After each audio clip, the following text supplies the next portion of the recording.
demander de transmettre à M. le recteur nos remerciements très chaleureux et notre félicitation, parce que c'est une félicitation pour tout ce qu'il a déjà fait pour le cadre de conservation. Parce que n'oublions pas que M.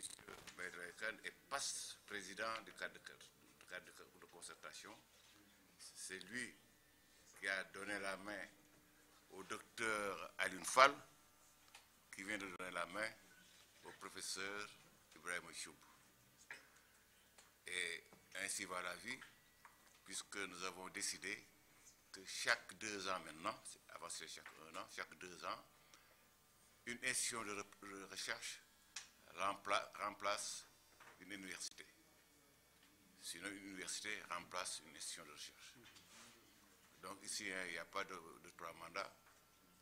Le mandat est unique. Alors, quelles sont nos perspectives? D'abord, on voudrait organiser un atelier de relance pour le REGEOS. Parce que nous savons que le REGEOS est un enfant du cadre de concertation. Vous vous souvenez quand on l'a créé. C'est nous qui l'avions créé. Avec tous les journalistes du Sénégal. Aussi bien la presse écrite, la presse parlée que la presse télévisée. Et ça a été coordonné par M. Mamoudou Dior. On a constaté qu'il y a une léthargie, mais on relance ça. Et c'est le président personnellement qui y tient. Et il a obtenu un financement du ministre de la Recherche. Ensuite, nous allons nous rendre à Ziguinchor parce qu'il y a les journées de la foresterie fruitière, Forum international, qui va se dérouler en juillet. Donc nous irons, nous tous, l'ensemble des points focaux pour représenter le cadre de concertation. Et enfin, nous allons avoir un grand atelier pour élaborer 2 grands projets de recherche interinstitutionnels qui va faire que toutes les institutions vont travailler ensemble sur des projets que nous-mêmes nous allons élaborer, évidemment avec les utilisateurs, parce que ce ne sera pas simplement un atelier entre chercheurs, mais ce sera un atelier entre tous les bénéficiaires de la recherche et tous les acteurs de la recherche. Alors, je termine donc en réitérant mes remerciements au professeur Maïdra Kane, qui nous a bien reçus. Nous remercions aussi le directeur de l'UFR 2SAT. Nous remercions le point focal, docteur Dalena Diallo, qui depuis le départ n'a managé aucun effort pour la réussite de notre affaire. Alors, sans plus tarder, je laisse la parole au professeur pour qu'il réponde avant de passer au point de presse. Merci donc, monsieur le secrétaire permanent du SNRASP, mesdames et messieurs les participants de cette journée. Ça a été un très grand plaisir pour nous de vous avoir dans notre institution. Nous avons partagé un certain nombre d'activités. Nous avons eu beaucoup de plaisir à aller avec vous sous le soleil, dans le sable, pour montrer, on va dire, dans les difficultés dans lesquelles nous exerçons quand même ce travail que nous partageons, pour montrer ce que nous essayons de faire,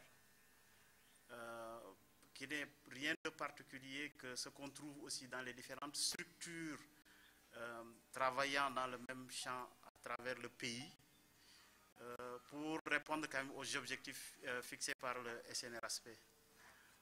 Au nom du recteur professeur Maïdra Kane, j'aimerais vous dire toute notre satisfaction et toute la joie que nous avons éprouvée à partager avec vous cette journée et ces activités. Évidemment, pour marquer notre joie de vous avoir aujourd'hui, nous avons une ou peut-être 2 petites surprises que nous avons amenées avec vous. Et peut-être je vais laisser au directeur Nino, peut-être je vais lui donner 1 ou 2 minutes pour nous dire de quoi il s'agit, avant peut-être de terminer le mot que j'ai entendu. Merci. Merci beaucoup.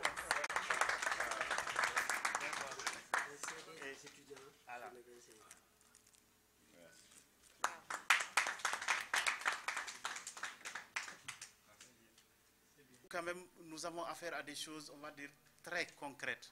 Et entre autres choses concrètes, nous avions pensé que l'une de nos sections, nous avons choisi la section technologie alimentaire, pourrait, par le biais des étudiants, justement, mettre à profit ce qu'ils ont appris dans, on va dire, dans notre cadre pour nous présenter quelque chose. Et ce qu'ils sont en train de faire, ils sont en route. Donc, avant de partir, il y aura peut-être une petite collation qui viendra un peu du savoir-faire des étudiants qui va être distribué aux membres du cadre. Et voilà. Et donc, voilà.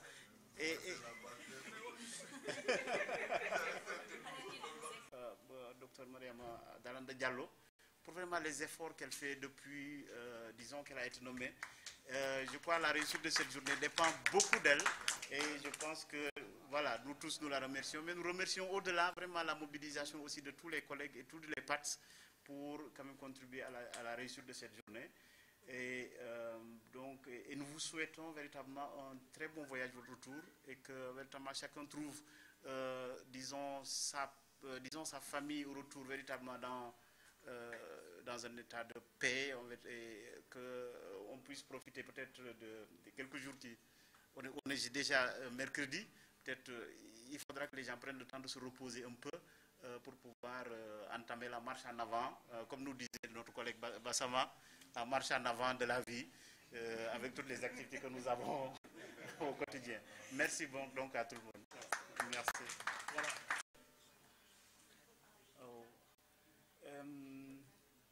Très bien. Je pense pour illustrer peut-être la réussite de la journée, j'aurais bien peut-être pris un bon communicateur qui nous dirait peut-être de tout le tour que nous avons fait, qu'est-ce qu'il a retenu, qu'est-ce qu'il a marqué. Parce que nous sommes dans cette activité-là, c'est notre business de tous les jours. Donc c'est une chose à laquelle nous sommes habitués. Mais j'ai quand même remarqué on va dire la mobilisation de tout le monde. Le tour a été quand même assez difficile. Hein.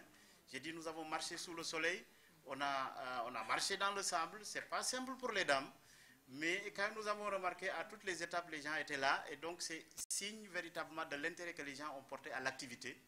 Et je pense à l'interne, pour ne pas faire un peu pour rester humble, parce que le propre du scientifique, c'est l'humilité. Je pense que pour moi, c'est le meilleur signe que je retiens. Je pense que pour le reste, ce serait mieux qu'un extérieur, une personne extérieure, par exemple, puisse apprécier. Ouais. Donc, monsieur le secrétaire permanent. Non, moi, je crois que le signe, c'est que nous avons réussi à Non. jusqu'à Thiès en passant par Bambey et en finissant à Dakar. Donc, le grand problème en général de nos institutions et de nos chercheurs, enseignants-chercheurs, c'est la mobilisation. Parce qu'ils sont tous occupés, ils ont tous à tout moment des programmes de travail qui font que c'est difficile de les mobiliser. Donc, en 2 jours, mobiliser 95 ou 98% des membres, quand même, c'est déjà une réussite. Et ensuite, mobiliser le président et le recteur. Donc, les 2 recteurs qui sont venus toute la matinée discuter avec nous, travailler avec nous. Et enfin, voir au niveau de l'UGB que maintenant, c'est fini le temps des parables, comme on a dit ce matin, qu'il y a des actions concrètes. Hein, nous avons été voir des thèmes de recherche qui touchent le quotidien des Sénégalais, des transformations. Et maintenant, bientôt, comme vient de le dire le docteur, on va boire du jus de fruits qui a été créé par les étudiants en technologie. Et je crois que ça, c'est très important. Ça arrive. Alors, donc, au moment où je parle, ça arrive. Voilà, merci. Alors, le professeur Poutou a dit que ces échanges ont pour but de voir n'est-ce pas, les points forts d'une institution et les points faibles des autres institutions et voir n'est-ce pas, comment faire la compensation. Et ici, quels sont les points forts comme vous avez identifié, peut-être qui sont exportables, peut-être vers Ziguinchor ou vers d'autres. Bon, ben, comme l'a dit le directeur, sabre faute pop, donc il ne peut rien dire. Nous, on peut dire quelque chose. Nous avons vu une équipe de jeunes chercheurs dynamiques. Vous savez, maintenant, vous allez à l'université de Dakar, tout le monde va à la retraite. Les grands professeurs. Maintenant, on voit ici qu'il y a la relève. Et ça, c'est très important. Hein, et ensuite, on a vu du matériel concret, on a vu des bâtiments qui se lèvent chaque jour. Et finalement, ben, on voit une rénovation. Et donc, la force, nous, au niveau de l'agriculture, c'est que d'abord, il y a l'équipement, il y a les hommes, et ensuite, enfin, il y a la terre. Il y a beaucoup d'hectares disponibles qui peuvent permettre aux chercheurs de travailler, aux étudiants de se perfectionner, et surtout, à l'université de produire pour elle-même. Et ça, c'est le dada du recteur. Il veut quand même que les champs d'application permettent à l'université d'avoir des compléments de budget qui lui permettront quand même de régler certains problèmes de fonctionnement. Alors, donc ça, c'est une idée formidable que nous avons vue et qui va se concrétiser bientôt, parce qu'on nous a promis qu'il y aura des programmes de recherche, des programmes de production qui vont se mettre en place avec la mise en place quand même du système d'irrigation. L'UGB en général, le FR2S à Taya a des points forts remarquables. Tenant compte du contexte, ils ont su intégrer des problématiques en cohérence avec les politiques en cours. On a parlé de riz ce matin, on a parlé de transformation, on a parlé de processing, on a parlé de maîtrise de l'eau, entre autres d'aquaculture, entre autres thématiques. Et ils ont su renforcer l'amélioration de la qualité d'une plateforme de formation, de recherche et de service à la communauté. Moi, c'est ce que j'ai vu. J'ai vu une équipe jeune, plein d'avenir, qui ont su bien intégrer, ils se sont appropriés la demande des populations, qu'ils ont mis en cohérence avec les politiques en cours, en développant une plateforme de formation, de recherche et de service à la communauté, tout en regardant dans la prospective pour l'avenir. Et également, ils sont bien imprégnés des problématiques de la vallée, où ils sont, tout en ayant également un regard offensif sur l'ensemble du territoire et même dans la sous-région.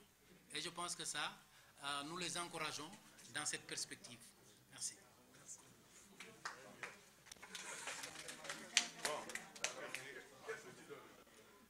Maintenant, quelles sont les actions que vous envisagez de développer pour redynamiser davantage le cadre?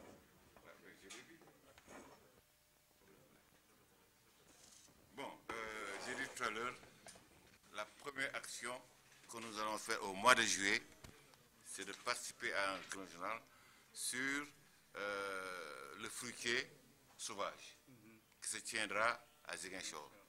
Et là, c'est le cadre de consultation qui sera là-bas avec l'ensemble des points focaux. Ça, c'est une activité d'intégration. Après Saint-Louis, c'est Ziguinchor. Deuxième chose, nous avons créé un réseau de journalistes scientifiques qui s'appelle le RESOS, que nous avons nous-mêmes mis en place. Nous allons le redynamiser. Pour le redynamiser, nous avons mis en place une équipe qui a préparé un atelier. Et cet atelier se tiendra avant le mois de novembre. L'atelier de relance du RESOS. Nous avons le financement. Et enfin, nous avons un atelier important qui consistera à élaborer un grand projet de recherche interinstitutionnelle. 2 grands projets ou un projet qui permettra à l'ensemble des institutions de faire un travail bien déterminé sur les thématiques que nous allons aborder avec les utilisateurs et les bénéficiaires. Donc voilà pour cette année un grand programme. Et je vous rappelle que l'année dernière, nous avons réussi à réunir les 2 ministres de tutelle, le ministre de la Recherche et de l'Enseignement supérieur, le ministre de l'Enseignement et de la Recherche, et le ministre de l'Agriculture et de l'Équipement rural, ensemble, devant nous en Assemblée générale, ils ont parlé de leur politique de recherche dans le cadre de concertation. Donc réussir cela, c'est très important. Il y a eu 2 ministres en même temps qui parlent de leur politique de recherche. Voilà un peu ce que nous faisons, et dans l'avenir, nous aurons encore d'autres plans d'action, mais quand nous y serons, nous vous donnerons des informations ici. Donc, si vous n'êtes pas au courant, je vous apprends la naissance d'une association des journalistes en agriculture. Ok. Ah oui, alors, merci. Comment maintenant les deux Mais rapprochez-vous auprès de nous, Tout à fait. de Régis. Vous rapprochez auprès de nous. Parce qu'il y a aussi une autre association des journalistes scientifiques créée par l'Académie des sciences. Mais chacun dans son domaine. Hein? Maintenant, je ne sais pas comment ça s'est passé, mais le Régis était censé faire de l'information pour la science au service de l'agriculture. C'est ça son objectif. Et tous les 2 présidents sont à la RTS. Voilà, donc vos contradictions internes, vraiment, on ne peut rien faire. Ouais, c'est pas normal. Professeur Badara kat bi nga xam ne mooy recteur université bi te dalal ñu ñuy gërëm itam madame Delanda Diallo mi nga xam ne mooy suñu point focal maanaam moo ñu représenté fii si UGB ñuy gërëm directeur UFR bi lépp na lu ko andi mooy li ñuy wax cadre de concertation des institutions de recherche et d'enseignement supérieur du système national de recherche agro-sylvo-pastorale kuréel boobu nag dañ ko taxawal pour ñi nga xam ne dañuy liggéey ci mbirum gëstu wala mbirum jàngale ci affaire mbay ñu àndandoo pour boole seen doole pour liggéey pour gëstu bi yëm kanam loolu nag soo gisee parce que xam nañu ni léegi doole mooy tax ñu avancé parce que léegi ressources yu bareetul xaalis bareetul nit ñi ñu yore affaire gëstu yi dañoo nekk ci ay institutions yu bari xam nga léegi université yi doon benn bu njëkk benn la mais doon léegi bëgg na ñett la wala ñeent wala juróom benn léegi nag il faut que ñooñu ñëpp àndandoo loolu nag lëkkaloo liggéey loolu nag moo andi affaire bi tey nag dañu ñëwoon fii si UGB pour fédérer coloré ak ñi fiy liggéey jàngalekat yi ak recteur bi ñëpp pour xool li ñuy gëstu li ñuy liggéey àndandoo xam seen soxla ñoom it ñu xam suñu soxla comme ça su benn yoonee suñuy am ay programme ay liggéey yu ñuy def ñu xam ku nekk lu mu am ak ku nekk naka la mën a jàppale moroom loolu daal bu ñu andi woon. fii nag lan ngeen yaakaar ne moo war a moom la war a mën a jàppale ñi rek. mais fii lu ma la wax léegi mooy am nañu UFR maanaam kuréel la si biir université boo xam ni dafa am ay jàngalekat yoo xam ne ay ndaw lañu am xam-xam am pas-pas xam nga ñooñu ku leen woo fee ñu ñëw ah soo leen woowee ENSA yu dem fa nga woo leen UCAD yu dem fa nga woo leen Bamba yu dem fa nga woo leen Ziguinchor yu dem fa wuti nag yu mel na man nga xam ne màggat nañu léegi si bien que loolu xam nga am na importance beneen bi fii am nañ fi gis nañ fi ay tool yu mag léeg-léeg nag dañuy am expérience yi ñuy def foo xam ne si yeneen dëkk yi duñu am espace bi ñu ko defee mais fii mën nañu am ay projet yoo xam ni mën nañ ko def ensemble université yu bëri ak institution de recherche yu bëri ñu am fi seen programme déjà am na ITA gis nañu fa sànq lu muy def fii ak ñeneen donc loolu itam mën nañ ko fi jëlee ensuite léegi am nañu ay projets yu mag ñoom yoo xam ne daañu am équipement nag yëpp mënuñu amandoo même équipement il faut que ñi am ñi duñu am ñoom suñu amee nag mën nañu abal wala ñi waxtaanante pour seet ku nekk nag la mën a utiliser loolu yëpp si njëriñ bi la et loolu gis nañ ko fi et puis gis nañ fi itam recteur boo xam ni vraiment dafa am dégg-dégg bëgg liggéeyam ba pare di toppatoo mbiru enseignement bi ak recherche xam nga loolu am na importance loolu nag vraiment loo xam ne la mën na andi njëriñ ci suñu kuréel bi. donc am na loolu leer. pour alimentaire ñu wan njëriñ wan ko askan bi moom lañ leen bëggoon wan ni moo nekk ci taabal bi. waaw. allez-y, allez-y, les autres étudiants, allez-y.